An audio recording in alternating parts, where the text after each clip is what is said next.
The first time I met him was, I don't know, probably about just under a year ago, which he was doing a sort of launch, and he had all his bands there and selling. There was a little get together, and I heard him speak, and he handled himself so impressively.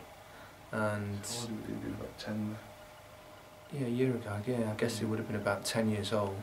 And for a boy of that age to handle himself and speak with such passion, really, about something, despite obviously what he was going through at the time, just made a bit of an impact, really. And I was just, thoroughly impressed.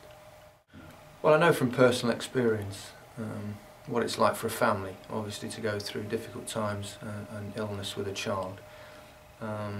Unlike Harry, we were fortunate because my eldest son George, who had leukemia as a tiny baby, managed to pull through difficult times and very emotional times, roller coaster ride. But he came through it, and he's 20 now, and which is amazing.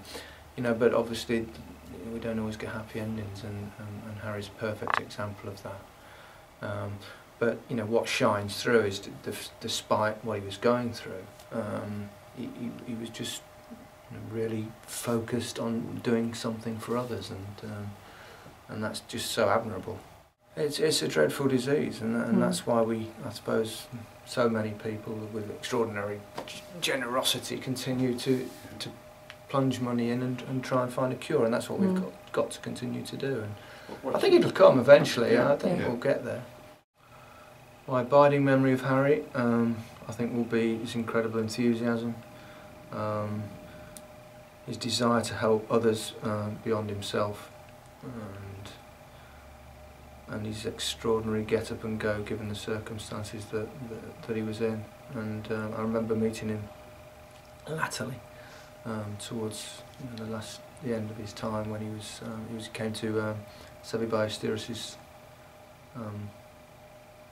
golf day, and Seve had just passed away, obviously with similar illness.